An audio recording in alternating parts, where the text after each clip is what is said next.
Merci beaucoup d'avoir accepté de cette interview. Une première question qui me vient est celle, l'année 2024 vient de s'achever quasiment, il reste quelques jours. Quel est l'événement géopolitique qui vous a le plus marqué ?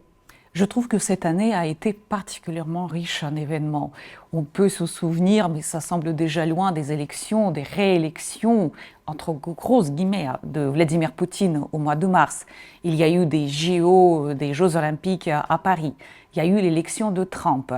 Moi, je retiendrai deux événements qui m'ont marqué par rapport à mon sujet d'étude, la Russie et la guerre en Ukraine. C'est d'une part la prise par les troupes ukrainiennes de la région de Koursk en Russie. C'est quand même pour la première fois depuis la fin de la Deuxième Guerre mondiale qu'il y a des troupes étrangères sur le territoire russe. Et je note aussi la faiblesse de la réaction russe face à cela. Et le deuxième événement que je soulignerai, c'est tout récent, c'est ce qui s'est passé en Syrie et les conséquences aussi pour la Russie, qui est intervenue en 2015 pour sauver le régime de Bachar el-Assad, mais il s'avère avec le temps que ce n'était qu'une partie remise, la chute de ce régime, et je suis frappée de la vitesse avec laquelle un régime autoritaire de ce type a chuté. Et je pense que Vladimir Poutine, qui a accueilli d'ailleurs Bachar el-Assad, regarde de près les raisons, les faiblesses d'un régime autoritaire qui peut tomber en très peu de temps et qu'il réfléchit aussi aux conséquences militaires et stratégiques de cette chute du régime de Bachar el-Assad, car la Russie risque très fortement de perdre ses deux bases militaires à Tartous et à Khmeimim en Syrie, qui étaient indispensables pour la projection de la force russe, notamment vers l'Afrique. La force de cette conférence, la World Policy Conference, c'est de mélanger des personnes de différents continents et de différents secteurs et de différentes fonctions. Qu'est-ce qui, sur le sujet qui est le vôtre, donc cette région que vous connaissez par cœur, quelles sont les opinions divergentes qui vous ont marqué ? C'est vrai que c'est vraiment la plus-value de la conférence. Le mot-clé pour moi, c'est le décloisonnement. Décloisonner d'une part entre les continents, comme vous avez dit, entre les personnes qui travaillent sur le sujet, certains en appartenant au monde de business, d'autres au monde politique, au monde de la recherche académique, ou comme l'IFRI, le monde des think tanks. Cela permet de croiser les opinions, les points de vue des gens venant d'horizons différents. Et c'est l'une des sessions que nous avons eues ce matin. On a évoqué les éventuels scénarios après l'arrivée de Donald Trump au pouvoir. Et évidemment, il y a énormément d'incertitudes. Tout le monde est d'accord sur le fait que l'arrivée de Trump, c'est un choc, que cela reste très imprévisible la façon dont il va pouvoir gérer ce conflit, dont il a promis la résolution en 24 heures.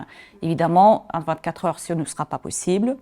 Je pense qu'il va essayer de proposer un deal aux Russes. Et le grand sujet, est-ce que la Russie va accepter ce deal ou voudra aller prendre plus de territoires?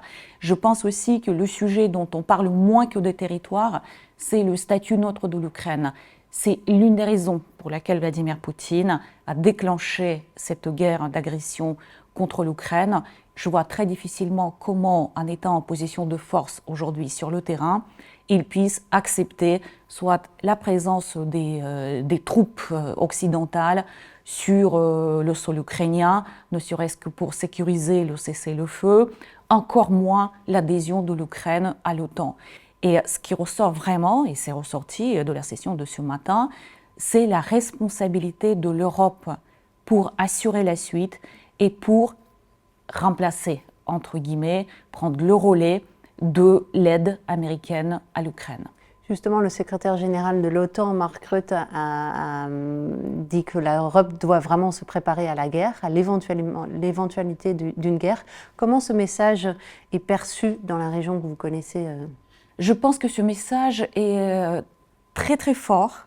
Je ne suis pas certaine qu'il corresponde à une réalité proche, mais c'est plutôt un message pour moi qui est destiné à éveiller les consciences. Préparer l'opinion. Préparer l'opinion publique aussi au fait qu'augmenter la dépense militaire, par exemple, c'est indispensable. Et aujourd'hui, on ne parle plus de 2% du PIB pour la défense, mais de 3%. Avant la guerre en Ukraine, c'était inimaginable de pouvoir parler de cela. Il n'y avait que 2 ou 3 pays de l'Union européenne qui déjà remplissaient cet objectif de 2%. Donc aujourd'hui, certains ont dépassé, ils comprennent qu'il ne sera plus possible de vivre calmement la période de la paix et de récolter ces dividendes de la paix sans investir dans la défense collective de l'Europe. Et quand on parle de la guerre, ce n'est pas seulement une guerre classique, ce sont aussi tous les volets de cette guerre hybride cyber-informationnelle qu'on subit. Et il y a eu un exemple récent que j'aurais pu aussi citer dans les événements marquants, ce sont les élections en Roumanie qui finalement ont été annulées à cause de l'ingérence russe dans ces élections, de l'influence russe, de la manipulation de l'information. Et ça, c'est quand même quelque chose de très très fort qui crée un précédent. Voilà l'un des exemples, l'une des facettes de ce que les pays adversaires peuvent faire. Aujourd'hui la Russie, mais demain probablement l'Iran, la Chine, la Corée du Nord. On voit bien une sorte de quadrature qui se dessine et dont l'Europe et l'Occident, d'une manière plus large, sont la cible.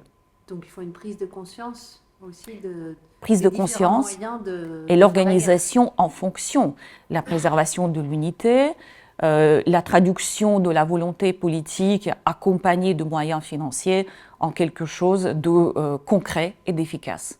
Qu'est-ce que vous espérez ou vous redoutez ça dépend si vous voulez avoir un message plus positif ou négatif sur en 2026. Vous l'avez dit, vous avez commencé par là, il s'est passé beaucoup de choses en 2024, pardon, donc 2025. Est-ce qu'on peut s'attendre à une nouvelle irruption? Est-ce qu'on peut s'attendre à... Vous savez, je pense que beaucoup de personnes seront d'accord qu'aujourd'hui, l'incarnation de cet espoir et de cette incertitude, c'est Donald Trump. Est-ce qu'il va pouvoir, par force, imposer la paix et mettre fin à ce conflit en calibrant justement la pression à la fois sur l'Ukraine et sur la Russie, voilà. Mais cela peut aussi ouvrir une période d'incertitude. Comme je disais, si la Russie n'accepte pas les conditions du cessez-le-feu, on peut tout à fait aboutir à une autre escalade, d'une autre ampleur. Et donc ça, c'est quand même aussi, ça peut ouvrir une période de danger encore plus grand. Donc voilà, un homme qui arrive à la fois à réunir les craintes et les espoirs, c'est toute la particularité de cette personnalité que les speakers en fait sur la session ont appelé l'astéroïde Trump. Merci beaucoup. Avec plaisir.